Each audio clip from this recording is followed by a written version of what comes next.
Tech Plus TV, safety for all.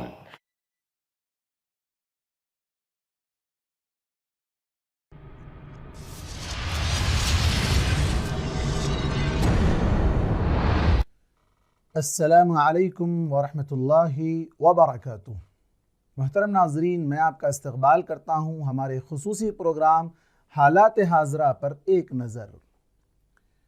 ملک ہندوستان میں چند دنوں سے مسلمانوں کے درمیان ایک آستین کا سانپ جو سارے مسلمانوں کو تکلیف پہنچانے، انہیں بھڑکانے اور انہیں جذبات میں لانے کا کام کر رہا ہے، جسے ساری دنیا وسیم رضوی کے نام سے جانتی ہے۔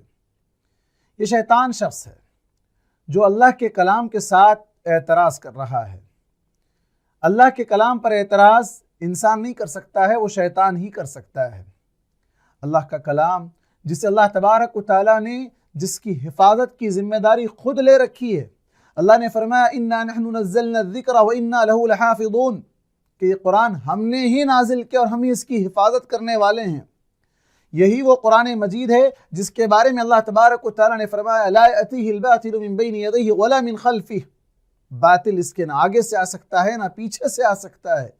تنزیل من حکیم حمید، یہ اللہ تبارک و تعالیٰ جو قابل تعریف اور حکمت والا ہے اس کی جانب سے نازل کردہ یہ کلام، یہ قرآن مجید جس کے بارے میں مشرکین مکہ اللہ کے نبی صلی اللہ علیہ وسلم پر اعتراض کیا کرتے تھے۔ وہ کہا کرتے تھے کہ قرآن مجید اس نے گڑھ لیا ہے یا کہیں سے لکھا کر لا لیا ہے، نعوذ باللہ من ذالک۔ اللہ کے نبی صلی اللہ علیہ وسلم کے بارے میں اللہ تبارک و تعالیٰ نے کہا ام یقولون افتراہ، یہ لوگ کہتے ہیں کہ محمد نے اس کو گڑھ لیا ہے۔ قل فأتوا بعشر سور مثلہ، اس جیسی 10 صورتیں لے آؤ، اس جیسی ایک صورت لے آؤ، اور اگر تم اکیلے نہیں لا سکتے تو جن و انس کی تمام طاقتیں استعمال کر کے تم اس جیسا کلام پیش کر سکو تو کر لو، اور وہ قیامت تک بھی نہیں کر سکیں گے۔ اور یہی وجہ ہے اس نے جو الزام لگایا ہے وسیم رضوی نے، اس نے کہا کہ ان کے ایک امام غائب کے پاس اس کا اصل نسخہ ہے۔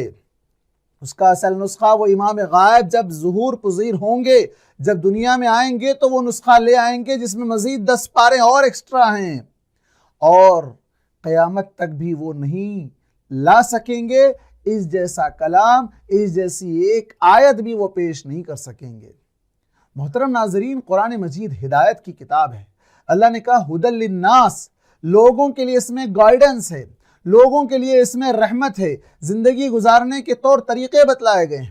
اور اسلام جس کا معنی ہی پیس ہے، جس کا معنی ہی امن ہے، جس کا معنی ہی شانتی ہے، وہ اسلام کیسے دہشت گردی کی تعلیم دیتا ہے؟ جس اسلام نے یہ کہا کہ جس نے کسی معصوم کو بغیر کسی غلطی کے قتل کر دے تو اس نے گویا کہ ساری انسانیت کا قتل کر دیا۔ اور جہاں تک اس شخص کا ایک اعتراض یہ ہے کہ اللہ کا کلام نہیں ہو سکتا اس لیے کہ اللہ کا کلام 2 طرح کا نہیں ہو سکتا، اس کا یہ اعتراض ہے۔ اس کا یہ اعتراض آپ دیکھیں، یہ کہتا ہے کہ اللہ تعالیٰ نے اس کے اندر اچھی باتیں بھی نازل کی اور اللہ تبارک و تعالیٰ نے اس میں سزا کی بات بھی نازل کی۔ اس کی یہ کم عقلی کہیں یا اس کی کوتاہ ذہنی کہیں، اس نے کبھی قرآن کو پڑھ کر نہیں دیکھا۔ قرآن مجید کی ساری آیتیں بتلاتی ہے کہ اس کے اندر اہل ایمان کا بھی تذکرہ ہے تو وہیں پر اہل معصیت اور اہل فجور کا بھی تذکرہ ہے۔ جس کے اندر اہل ایمان کے لیے خوشخبریاں ہیں تو وہیں پر اللہ تبارک و تعالیٰ نے گنہگاروں کے لیے وعیدیں بھی سنائی ہیں۔ اور رسول صلی اللہ علیہ وسلم کو بھیجے جانے کا مقصد ہی یہی تھا کہ نذیرا و بشیرا، خوشخبری دینے والا اور ڈرانے والا، دونوں کام نبیوں کے رہے ہیں۔ اور اللہ کے نبی صلی اللہ علیہ وسلم نے دنیا کے اندر امن پھیلایا ہے، دنیا ساری جانتی ہے۔ اللہ کے نبی صلی اللہ علیہ وسلم کو دنیا کا سب سے زیادہ امن والا انسان مانا جاتا ہے، اور سب سے پہلے نمبر پر اللہ کے نبی صلی اللہ علیہ وسلم کو رکھا گیا ہے۔ لیکن یہ اس شخص کی کوتاہ ذہنی ہے جو اس نے آج قرآن مجید پر اعتراض کرنے کی جرت کی ہے۔ محترم ناظرین، در حقیقت اگر دیکھا جائے تو یہ مسلمانوں کو اکسانا، ورغلانا، انہیں جوش میں لانا، جذبات میں لانا، بھڑکانا جس انداز سے بھی یہ چاہتا ہے، در حقیقت اس کے پیچھے دوسری طاقتوں کا ہاتھ ہے۔ وہ دوسری طاقتیں اسے سامنے رکھ کر اس کے ذریعے سے مسلمانوں کے جذبات سے کھیلنا چاہتی ہیں۔ ان طاقتوں کا نشانہ نہ بنیں، جذبات کو اپنے قابو میں رکھیں، ہوش و حواس کے ساتھ کام لیں اور ایسے موقع پر جس طرح وہ قانونی کارروائی کرنا چاہتا ہے اسی طرح الحمدللہ جو یہاں کا مسلم پرسنل لا بورڈ ہے اور جو دیگر مسلم تنظیمیں ہیں انہوں نے لیگل کارروائی کا آغاز کر دیا ہے الحمدللہ۔ لیکن جہاں تک مسلمانوں کے انفرادی یا اجتماعی بات ہے تو مسلمانوں کو جذبات میں نہیں آنا چاہیے، مسلمانوں کو جذباتی بیانات نہیں دینا چاہیے۔ یہ تو تاریخ کا ایک حصہ ہے، تاریخ میں ایسا کئی مرتبہ ہوا ہے۔ اللہ کے نبی پر اعتراض ہوا تھا کہ آپ صلی اللہ علیہ وسلم نے قرآن گڑھ لیا ہے، تو اللہ تبارک و تعالیٰ نے کہا گڑھنے کی بات کرتے ہو، لو تقول علینا بعض الاقاویل لأخذنا منه بالیمین ثم لقطعنا منه الوتین، کہ اگر اللہ کے نبی ہمارے بارے میں ایک جملہ بھی اگر گڑھ لیں تو ہم ان کو دائیں ہاتھ سے پکڑ لیں گے اور ان کی شہرت کو کاٹ دیں گے، یعنی موت کے گھاٹ اتار دیں گے۔ جب نبی اپنی جانب سے ایک جملہ اس کے اندر اضافہ نہیں کر سکتے ہیں تو معاذ اللہ، اللہ کے نبی صلی اللہ علیہ وسلم کے بعد صحابہ اکرام کی کیسے جرأت ہو سکتی ہے؟ وہ صحابہ اکرام جن 3 خلفائے راشدین پر اس بدبخت نے الزام لگایا ہے، حالانکہ وہ جانتا نہیں ہے یہ وہ صحابہ اکرام ہیں جو اللہ کے نبی صلی اللہ علیہ وسلم کے قریبی ہیں، اللہ کے نبی صلی اللہ علیہ وسلم نے جنہیں دنیا میں جنت کی خوشخبریاں سنائی ہے۔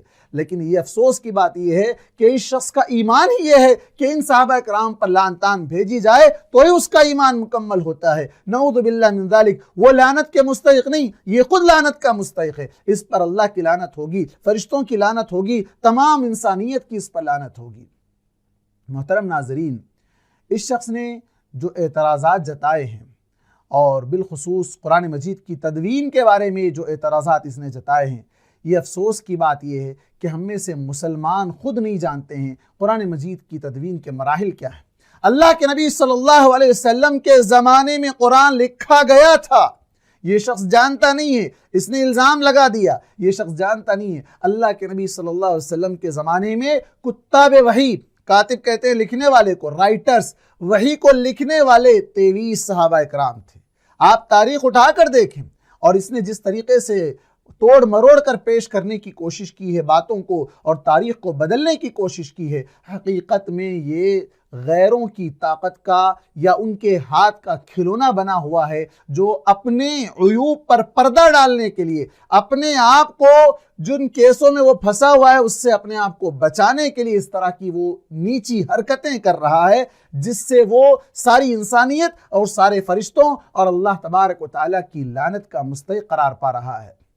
محترم ناظرین، اس پر بہت سے جذباتی بیانات اور بہت سی چیزیں تو ہو رہی ہے سوشل میڈیا پر، آپ دیکھ ہی رہے ہیں، لیکن سوال یہ ہے کہ اتنا سب کچھ ہوا یا ہونے جا رہا ہے یا جو ہو رہا ہے، اس کے تئیں ہم مسلمانوں کی کیا ذمہ داری بنتی ہے؟ سب سے پہلی چیز ہمیں افسوس کے ساتھ کہنا پڑے گا کہ ہم نے اللہ کی کتاب کو، اللہ کے کلام کو ہم نے چھوڑ دیا ہے۔ اللہ کے کلام کے ساتھ ہم نے سوتیلا برتاؤ کیا ہے، ہم نے ہاتھوں میں قرآن کے بجائے فون کو اٹھا لیا ہے۔ ہم ان اوقات میں جس میں اللہ کا ذکر کرنا چاہیے تھا، ہم وہاں سوشل میڈیا کے لیے اپنے گھنٹوں اوقات ہم دے دیتے ہیں۔ محترم ناظرین، قرآن مجید پر اس طرح کے الزامات شروع سے لگتے آ رہے ہیں، بلکہ بعض ممالک جیسے رشیا جیسی کنٹری میں ایک وقت تھا جہاں قرآن پر پابندی لگا دی گئی۔ آپ جانتے ہیں اس کا فائدہ کیا ہوا؟ اس کا فائدہ یہ ہوا کہ ان کے پاس جتنے حفاظ تھے وہ اپنے سارے بچوں کے سینوں میں قرآن کو محفوظ کرا دیا تھا۔ انہوں نے بچے ان کے جب باہر نکلتے تو اس طرح کا ماحول تھا کہ سارے بچے قرآن کے حافظ تھے، جید حفاظ اکرام تھے۔ یہ شخص بھول رہا ہے اور یہ جانتا نہیں ہے کہ قرآن سمجھ رہا ہے کہ یہ صرف ہندوستان کے لیے، یہ ساری دنیا کے لیے، ساری دنیا کی ساری زبانوں میں اللہ تبارک و تعالیٰ نے اس کو پہنچا دیا ہے، اس کے تراجم ہو چکے ہیں۔ اور الحمدللہ ثم الحمدللہ قرآن مجید ہی ایک ایسی واحد کتاب ہے جس کے حافظ دنیا کی ہر زبان جاننے والا آپ کو مل جائے گا۔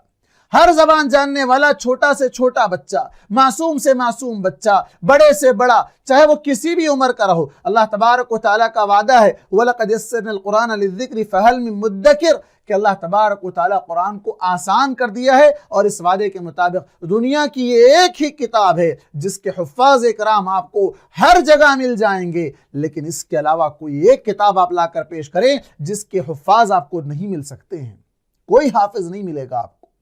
یہ قرآن مجید کا معجزہ ہے۔ اگر یہ شخص چاہتا ہے کہ قرآن مجید سے ان آیتوں کو نکال دے، یہ مر جائے گا یا اس کے جتنے بھی لوگ ہیں وہ سب مٹ جائیں گے، فنا ہو جائیں گے، لیکن قرآن مجید کا ایک نقطہ، ایک حرف، ایک زیر زبر کے اندر تبدیلی نہیں آ سکتی۔ اللہ نے کہا لا تبدیل لکلمات اللہ، اللہ کے کلمات میں تبدیلی نہیں ہو سکتی ہے۔ یہ قرآن مجید کی حفاظت کا ذمہ اللہ تبارک و تعالیٰ نے لے رکھا ہے۔ اور جہاں تک بات ہے ایسے موقع پر ہمیں جس کام کی طرف آگے بڑھنا چاہیے وہ قرآن مجید سے اپنی وابستگی کو بڑھانا چاہیے۔ روزانہ گھر میں قرآن مجید کی تلاوت ہونی چاہیے، روزانہ گھر میں قرآن مجید کو ترجمے کے ساتھ پڑھنا چاہیے، ہمیں قرآن مجید کی تاریخ اور اس کی تدوین کے بارے میں علم ہونا چاہیے۔ اس طرح کے اعتراضات کا جواب دینے کے لیے ہمارے پاس ٹھوس علم ہونا چاہیے۔ اور دوسری طرف ہم میں سے ہر گھرانہ ایسا ہو، آج یہ ایک چنگاری ہے، آج یہ ایک چنگاری ہے، پتہ نہیں کتنے کو نقصان پہنچائے گی۔ جس طریقے سے اس شخص نے زہر افشانی کی ہے، جس طریقے سے یہ اپنی زبان سے زہر اگل رہا ہے، اس کے کیا کیا نقصانات ہو سکتے ہیں، اللہ محفوظ رکھے۔ ہمارے ملک کو، ملک کے تمام لوگوں کو اللہ تبارک و تعالیٰ اس بدبخت کی زہر افشانی سے اور اس کے زہر کے اثرات سے اللہ تبارک و تعالیٰ بچائے رکھے۔ محترم ناظرین، ہمیں یہ کرنا ہے کہ ہم میں سے ہر گھرانے میں حافظ ہو، ہر گھر میں ایک حافظ قرآن موجود ہو، کم از کم میں کہہ رہا ہوں کہ ایک حافظ قرآن ہونا چاہیے۔ قرآن سینوں سے مٹایا نہیں جا سکتا، کتابوں میں اگر مٹانے کی بات کی جائے تو وہ بھی کوئی کوشش نہیں کر سکتا، کرنے والوں نے کر کر دیکھ لیا، اللہ تبارک و تعالیٰ نے انہیں دنیا میں ذلیل و خوار کیا، انہیں ایسی عبرتناک سزائیں دی جس کی مثال نہیں ملتی ہے۔ محترم ناظرین، تیسرا کام ہمیں یہ کرنا ہے کہ کتاب اللہ، اس کی خیر خواہی، جیسے کہ اللہ کے نبی صلی اللہ علیہ وسلم نے کہا الدین النصیحہ، دین خیر خواہی کا نام ہے۔ اللہ کے نبی صلی اللہ علیہ وسلم سے جب پوچھا گیا کہ خیر خواہی کیسی، تو کہا للہ ولرسولہ ولکتابہ، کتاب اللہ کی خیر خواہی چاہنا، کتاب اللہ پر اٹھنے والے ان الزامات کا، ان اعتراضات کا مدلل طریقے سے، بہترین طریقے سے اس کا جواب دینا اور قرآن مجید کی طرف سے دفاع کرنا ہر مومن کی ذمہ داری بنتی ہے، اس کا ایمان کا حصہ بنتا ہے۔ محترم ناظرین، آخری بات میں یہ کہوں گا کہ ہمیں اپنا جائزہ لیتے ہوئے یہ سوچنا چاہیے کہ کل قیامت کے دن ہمارے نبی محمد صلی اللہ علیہ وسلم اللہ کے دربار میں اگر شکایت کر دیں کہ اس قوم نے قرآن مجید کو چھوڑ دیا تھا تو ہمارا کیا حال ہوگا۔ جیسے قرآن مجید نے کہا کہ یا رب ان قوم اتخذوا هذا القرآن مہجورا، اللہ کے رسول کہیں گے کہ میری قوم نے قرآن کو چھوڑ دیا تھا۔ آج ضرورت ہے قرآن مجید کی طرف لوٹنے کی۔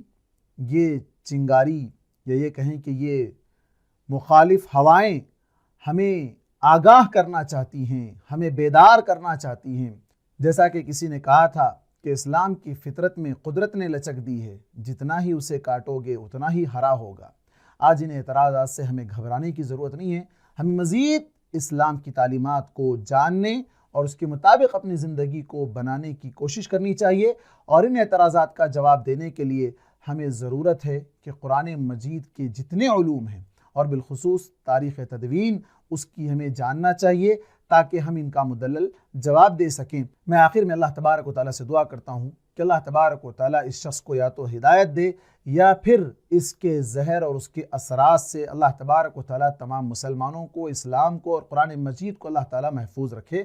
اللہ تبارک و تعالیٰ اس کے پیچھے جتنی بھی طاقتیں ہیں ان تمام طاقتوں کو نیست و نابود کرے اور مسلمانوں کو اسلام سے اور قرآن مجید سے اپنا رشتہ مضبوط کرنے کی توفیق عطا فرمائے۔ جزاکم اللہ خیرہ، والسلام علیکم ورحمۃ اللہ وبرکاتہ۔